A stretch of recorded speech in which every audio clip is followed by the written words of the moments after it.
Hello all. നമുക്ക് next പഠിക്കാനുള്ള ഓഥറാണ് I.A. Richards എന്ന് പറഞ്ഞിട്ടുള്ള ഒരു modern റൈറ്ററാണ്.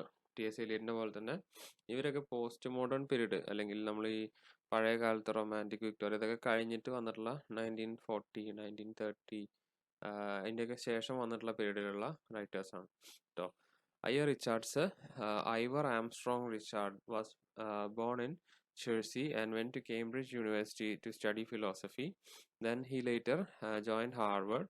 Apart from poetry and literary criticism, he was keenly interested in pedagogy and language, two areas in which he made some lasting contribution. I.A. Richards എന്താണ് ഏറ്റവും കൂടുതൽ ആൾ വർക്കുകൾ എഴുതിയിട്ടുള്ളത് ഒരുപാട് പോയംസ് എഴുതിയിട്ടുണ്ട്, ലിറ്റററി ക്രിറ്റിസിസംസ് എഴുതിയിട്ടുണ്ട്, അതുപോലെ തന്നെ ലാംഗ്വേജിനെ കുറിച്ചിട്ടുള്ള സ്റ്റഡി, അതിനാണ് പെഡഗോഗി ഓഫ് ലാംഗ്വേജ് എന്ന് പറഞ്ഞത്. ഓക്കെ, പെഡഗോഗി എന്ന് പറഞ്ഞു കഴിഞ്ഞാൽ ഓൾറെഡി ലാംഗ്വേജ് അനാലിസിസ് എന്നാണ്, അല്ലെങ്കിൽ ടീച്ചിങ്ങിനാണ് സ്റ്റൈലിനാണ് പെഡഗോഗി എന്ന് പറയാം. ഓക്കെ, നമ്മൾ B.Edനൊക്കെ പഠിക്കാനുള്ളപ്പോൾ ഒരു സബ്ജക്റ്റ് തന്നെയാണ് പെഡഗോഗി ഓഫ് ലാംഗ്വേജ് എന്നൊക്കെ പറഞ്ഞിട്ട്. അതുപോലെ pedagogical styles, teaching of language പഠിപ്പിക്കുന്ന ഒരു രീതി. നമ്മൾ മോഡേൺ പീരീഡിൽ കുറച്ച് ഇൻട്രൊഡക്ഷനിൽ പറഞ്ഞിട്ടുണ്ടായിരുന്നു, ഒട്ടുമിക്ക ക്രിട്ടിക്കുകളും എന്താണ് അക്കാഡമിഷ്യൻസ് ആണ്, പ്രൊഫസേഴ്സ് ആണ്. ഇയാള് പ്രൊഫസറായിരുന്നു. ഓക്കെ, ഇയാള് അവിടെ ഒരു കോളേജിൽ പഠിപ്പിക്കുന്ന ഒരാളായിരുന്നു. എനിക്ക് തോന്നുന്നു കേംബ്രിഡ്ജിലോ ഹാർവർഡിലോ ആയിരുന്നു എന്ന്. ഓക്കെ, നമുക്ക് നോക്കാം. അവിടെ പഠിപ്പിക്കുന്ന സമയത്ത് ഇയാൾക്ക് ടീച്ചിങ് ഭയങ്കര ഇഷ്ടമാണ്. അപ്പൊ ഈ ലാംഗ്വേജ് എങ്ങനെ പഠിപ്പിക്കാം, ലാംഗ്വേജ് എങ്ങനെ കുട്ടികളിലേക്ക് നന്നായിട്ട് എഫക്റ്റീവായിട്ട് കൊണ്ടുവരാം എന്ന് നല്ലോണം റിസർച്ച് ചെയ്ത ആളാണ്. അതാണ് ഇവിടെ പറഞ്ഞിട്ടുള്ളത്. Apart from poetry he was interested in pedagogy and language, two areas in which he made some lasting contributions. കുറെ നല്ല കോൺട്രിബ്യൂഷൻസ് ആള് കൊണ്ടുവന്നിട്ടുള്ള രണ്ട് ഫീൽഡുകളാണ് pedagogy and language. Then his seminal works include Principles of Literary Criticism, Practical Criticism, Interpretation in Teaching, Coleridge on Imagination. ഇതൊക്കെ ആളുടെ എഴുതിയ വർക്കുകളാണ്. Okay, so I.A. Richards was one of the two towering figures of 20th century literature criticism, the other being T.S. Eliot.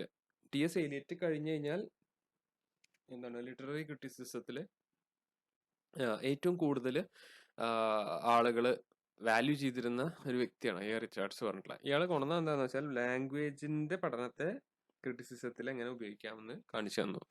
അതായത് ഒരു language എഫക്റ്റീവായിട്ട് എങ്ങനെ communicate ചെയ്യുന്നു ഒരു വർക്കിലൂടെ അല്ലെങ്കിൽ ഒരു പഠനത്തിലൂടെ. Okay, Richards is simply most influential theorist of century. As Eliot is the most influential descriptive critics, it was Richards who proved that scientific basis for critical exercise. ഈ I.A. റിച്ചാർഡ്സ് ആണ് scientific ബേസിസിൽ critical exercises നമുക്ക് എങ്ങനെ ചെയ്യാമെന്നുള്ളത് കാണിച്ചു കൊടുത്തിട്ടുള്ള ആള്. T.S. Eliot just ഒരു starting, ഒരു spark ആയിട്ടുള്ളൂ, പക്ഷെ ഇയാൾ അത് പ്രാക്ടിക്കലാക്കി കാണിച്ചു കൊടുത്ത ആളാണ്. Okay, so I.A. Richards is the one who proved scientific basis for critical exercises. His approach to literary criticism is a blend of scientific empiricism and romantic idealism. Okay, scientific ആയിട്ടുള്ള രീതിയിൽ romantic ആയിട്ടുള്ള കാര്യങ്ങളെ കാണലാണ് ഇയാൾ ചെയ്തത്. അതാണ് അവിടെ പറഞ്ഞിട്ടുള്ളത്. Scientific ആയിട്ടുള്ള രീതിയിൽ he analysed literary works in A scientific way through romantic idealism, അല്ലെങ്കിൽ റൊമാൻറ്റിക് ഐഡിയൽസ് എന്താണോ അത് ഉപയോഗിച്ചിട്ട് ഇയാൾ സയന്റിഫിക് ആയിട്ട് തന്നെ കണ്ടു. He's famous for his path-breaking contribution to practical criticism, the result of experimental pedagogy in classes where he taught his students closely read and analyze anonymous poem. He also recognized as a pioneer of new criticism. Okay, അതൊന്ന് not ചെയ്യണം കേട്ടോ, important line ആണ്. New criticism എന്ന് പറഞ്ഞിട്ടൊരു concept ഉണ്ട് ലിറ്ററേച്ചറിൽ, അതിന്റെ start ചെയ്ത ആൾ ഇയാളാണ്. Okay, he applied his scholarship and interest in psychology to literary criticism. ഇയാള് പ്രത്യേകത എന്താണെന്ന് വെച്ചാൽ തൊട്ട് മുന്നത്തെ പാരഗ്രാഫിൽ പറഞ്ഞിട്ട് he experimental pedagogy in classes where he thought his student to closely read and analyse anonymous poems. എല്ലാ കുട്ടികൾക്കും എന്താണ് അനോണിമസ് ആയിട്ട് പേര് എഴുതാത്ത പോയംസ് കുട്ടികൾക്ക് ഹാൻഡ് ഓവർ ചെയ്തു, ഇയാളുടെ ക്ലാസ്സിലുള്ള കുട്ടികൾക്ക്. ഇയാള് ടീച്ചറാണല്ലോ. എന്നിട്ട് അതിനെ അനലൈസ് ചെയ്യാൻ പറഞ്ഞു. അതായത് ഓതറുമായിട്ട് ഒരു ബന്ധവുമില്ല, ഓതർ ആരാന്ന് അറിയ പോലുമില്ല കുട്ടികൾക്ക്. എന്നിട്ട് നിങ്ങൾ ആ പോയത്തെ അനലൈസ് ചെയ്യുന്നു പറഞ്ഞു. എന്നിട്ട് ആ കുട്ടികളുടെ നിന്ന് പോയത്തിന്റെ അനാലിസിസ് കളക്ട് ചെയ്ത് ഒരു ബുക്കായിട്ട് പബ്ലിഷ് ചെയ്തു. അതാണ് ഈ ന്യൂ ക്രിറ്റിസിസം അല്ലെങ്കിൽ പ്രാക്ടിക്കൽ ക്രിറ്റിസിസം എന്ന് പറഞ്ഞിട്ട് ആൾ ഉദ്ദേശിക്കുന്നത്. ഒരു ലിറ്റററി വർക്ക് അനലൈസ് ചെയ്യാൻ ഓതർ എന്ന് പറഞ്ഞത് ഒരു മാനദണ്ഡമേ അല്ല എന്ന് പ്രൂവ് ചെയ്തിട്ടുള്ള ആളാണ്. ഇത്രയും കാലം വരെ നേരെ തിരിച്ചായിരുന്നേ, ഓതറിൽ നിന്നിട്ട് തോട്ട് വരും, ഓതറിന്റെ തോട്ടിന് ഇമ്പോർട്ടൻസ് ഉണ്ട്. പിന്നെ കുറെ പേര് പറഞ്ഞു ഓതറിന്റെ തോട്ട് ഇമ്പോർട്ടന്റ് അല്ല, ഫീലിംഗ് ആ ഇമ്പോർട്ടന്റ്. അങ്ങനെ കുറെ പറഞ്ഞപ്പോൾ ഇയാള് നേരെ വന്നിട്ട് ഓതർ എന്ന് പറഞ്ഞ ആൾക്ക് പ്രധാനമായിട്ടും ഒരു പ്രാധാന്യവും ഇല്ല. ആ ഭാഷ ലാംഗ്വേജിൽ എങ്ങനെയാണോ കൺവേ ചെയ്തിട്ടുള്ളത് അതിനാണ് ഇമ്പോർട്ടൻസ്. ഞാനിവിടെ ഫങ്ഷൻസ് ഓഫ് ലാംഗ്വേജിൽ 4 മീനിങ്സിനെ കുറിച്ച് പറയുന്നുണ്ട്. Okay, sense, feeling, tone, intention. Sense എന്ന് പറഞ്ഞു കഴിഞ്ഞാൽ നമ്മുടെ ലിറ്റററി മീനിങ് പറയണ പോലെ തന്നെ നമ്മളുടെ കമ്മ്യൂണിക്കേഷൻ നമുക്ക് കൺവേ ചെയ്യുന്ന മാർഗങ്ങളാണ് സെൻസ് എന്ന് പറയാം. Okay, sense is the literal meaning of the word we use in general communication like sharing factual information. Richard refers to the sense thus we speak to say something and then we listen, we expect something to be said. ഇത് basic ആയിട്ടുള്ള കാര്യങ്ങളാണ് പറയണത്. Sense എന്ന് പറഞ്ഞു കഴിഞ്ഞാൽ നമ്മളുടെ എന്താണ് human sense ആണ് അവിടെ പറയുന്നത്. പാരഗ്രാഫിൽ ടഫ് ആവും. അതായത് നമുക്ക് സ്പീക്ക് ചെയ്യാനും ഹിയർ ചെയ്യാനും അതുപോലെ തന്നെ ആ ഒരു കമ്മ്യൂണിക്കേഷൻ ഫുൾ ആക്കുന്നതിനാണ് സെൻസ് എന്ന് പറയാം. ഈ 4 കാര്യങ്ങളാണ് ഒരു ഫുൾ മീനിങ് കൺവേ ചെയ്യാൻ വേണ്ടത് എന്നാണ് ആള് പറഞ്ഞിട്ടുള്ളത്. ഫീലിംഗ് എന്ന് പറഞ്ഞു കഴിഞ്ഞാൽ എന്താ?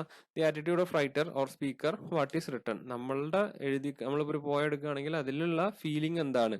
ഓക്കെ, മുന്നേ പറഞ്ഞത് അതിലുള്ള സെൻസ് എന്താണ്, എന്ത് ടൈപ്പിലാണ്. ഇപ്പോ ഹാപ്പി സെൻസ് ആവാം, അല്ലെങ്കിൽ സാഡ് സെൻസ് ആവാം. ഫീലിംഗും അതുപോലെ തന്നെ ഹാപ്പി, അതുപോലെ തന്നെ സാഡ്, അങ്ങനെയുള്ളത്.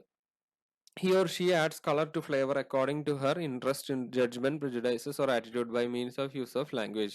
ഫീലിങ്സും അതുപോലെ തന്നെയാണ്. ഫീലിങ്സിലും എന്താണ് അവരവരുടെ ഇഷ്ടപ്രകാരം റൈറ്റർ അത് ആഡ് ചെയ്യും കുറയ്ക്കുകയും ചെയ്യും. ദെൻ നെക്സ്റ്റ് ടോണ്, അതായത് attitude of writer to the reader. നമ്മുടെ റൈറ്റർ എങ്ങനെയാണ് അതിന്റെ ടോൺ സെറ്റ് ചെയ്തിട്ടുള്ളത്. ഇപ്പൊ ഡാർക്ക് ടോൺ ആണോ, അല്ലെങ്കിൽ ലൈറ്റ് ടോൺ ആണോ, ഹാപ്പി ടോൺ ആണോ, അല്ലെങ്കിൽ ട്രാജിക് ടോൺ ആണോ. സോ അതാണ് ടോണിൽ വരുന്നത്. ദെൻ ഇന്റൻഷൻ എന്ന് പറഞ്ഞാൽ ഉദ്ദേശം. Refers to the aim or objective of the writer. Okay, ഒരു റൈറ്ററിന്റെ എന്താണ് ആ വർക്ക് എഴുതിയത് കൊണ്ടുള്ള ഉദ്ദേശം. സോ ഈ 4 സെൻസുകളാണ് ഒരു പ്രാക്ടിക്കൽ ക്രിറ്റിസിസത്തിൽ മീനിങ് ക്രിയേറ്റ് ചെയ്യുന്ന ഒരു ബേസിക് ക്രൈറ്റീരിയ ആയിട്ടാണ് പറയണത്. ഓക്കെ, പ്രാക്ടിക്കൽ ക്രിറ്റിസിസത്തിൽ റിച്ചാർഡ്സ് പറയണ 4 എന്താണ് ഫങ്ഷൻ ഓഫ് ലാംഗ്വേജ് ആണ്. 4 കൈൻഡ്സ് ഓഫ് മീനിങ്. ഈ 4 മീനിങ് ആണ് ഒരു ടെക്സ്റ്റ് പ്രൊഡ്യൂസ് ചെയ്യുള്ളൂ. ഇതാണ് ആള് പറഞ്ഞ theory.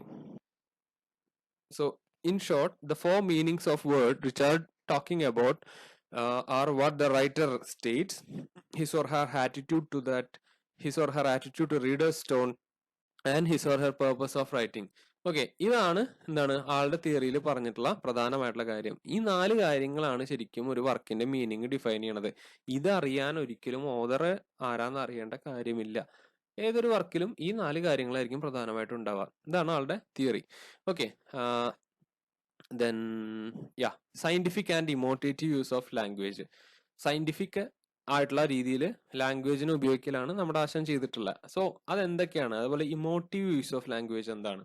Okay, in the essay, 2 Uses of Language in Principles of Literary Criticism, Richard posed the concept of referral and emotive use of language. He distinguishes between language of poetry and language used by scientists.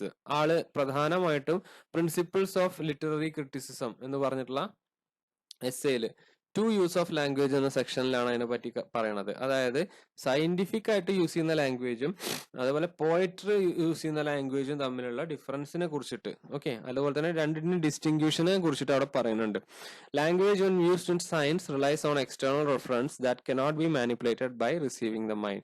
സയൻസിൽ ഉപയോഗിക്കുന്ന language എന്ന് പറഞ്ഞു കഴിഞ്ഞാൽ നമുക്കറിയാലോ, science സബ്ജക്റ്റിൽ manipulation നടക്കില്ല. യഥാർത്ഥ measure എന്താണോ, യഥാർത്ഥ മെട്രിക് എന്താണോ, യഥാർത്ഥ അളവ് എന്താണോ, അത് തന്നെയാണ് നമുക്ക് അവിടെ എടുത്ത് എഴുതാൻ പറ്റുള്ളൂ.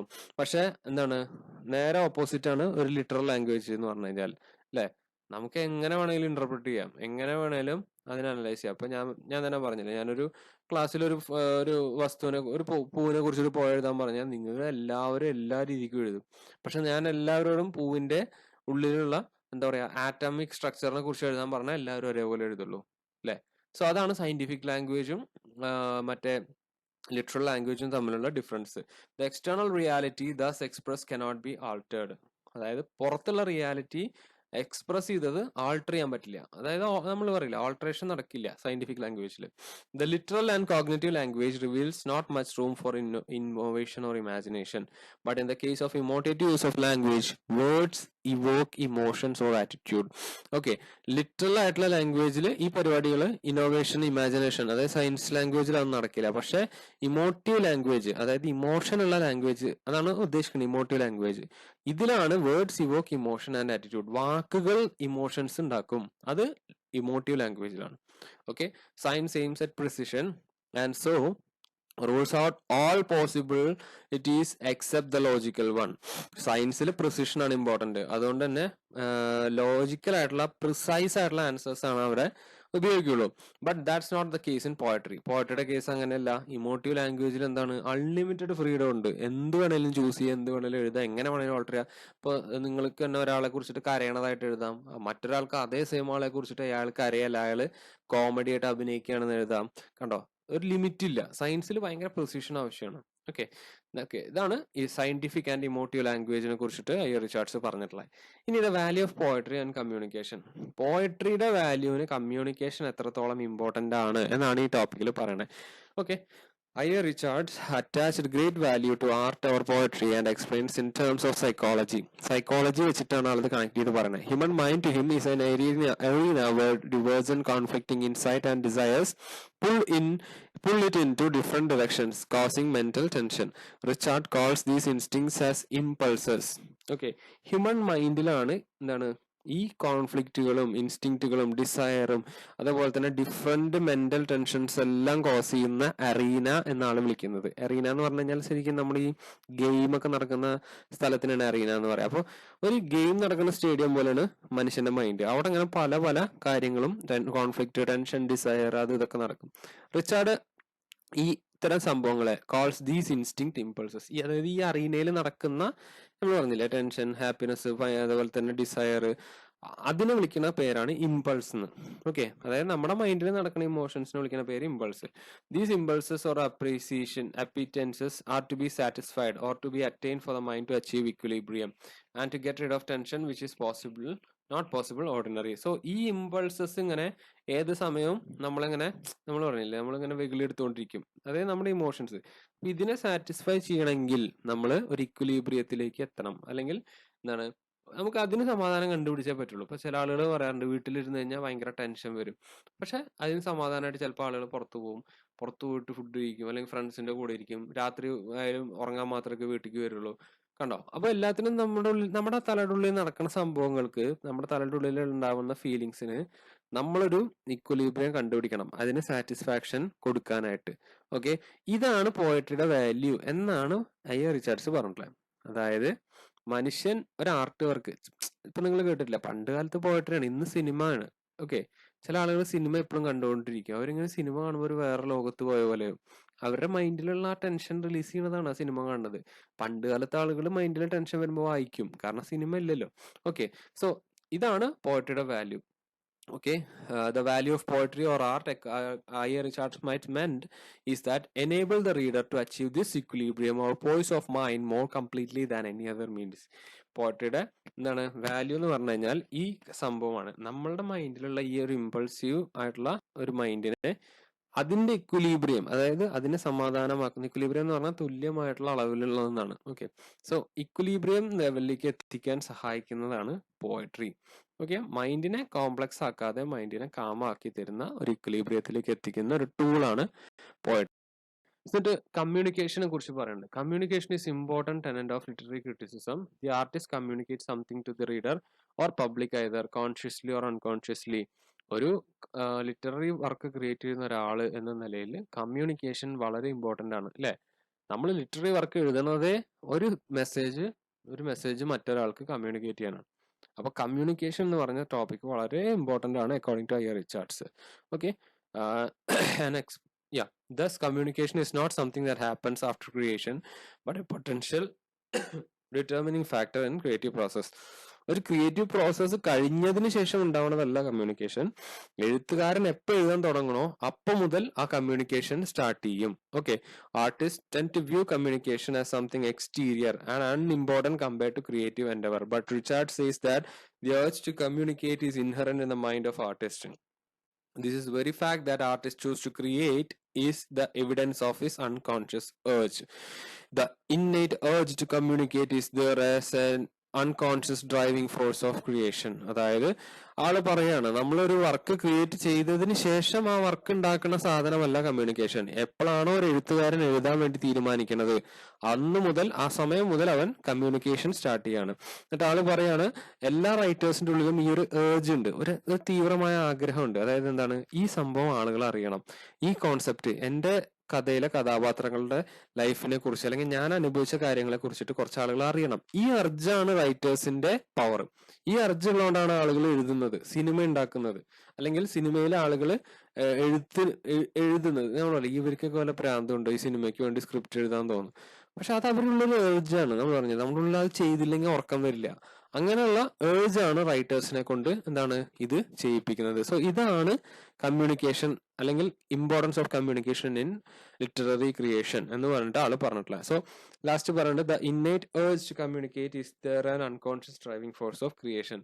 ഏതൊരു ക്രിയേഷന്റെയും ഉള്ളിലുള്ള ഒരു അൺകോൺഷ്യസ് ആയിട്ടുള്ള ഒരു ഡ്രൈവിംഗ് ഫോഴ്സ് എന്ന് പറഞ്ഞാൽ ഈ ഏർജ് ആണ്, കമ്മ്യൂണിക്കേറ്റ് ചെയ്യാനുള്ള ഏർജ്, ഒരു കാര്യം മറ്റൊരാളോട് പറയാനുള്ള ഒരു ത്വര. ഇതാണ് communication according to I. Richards.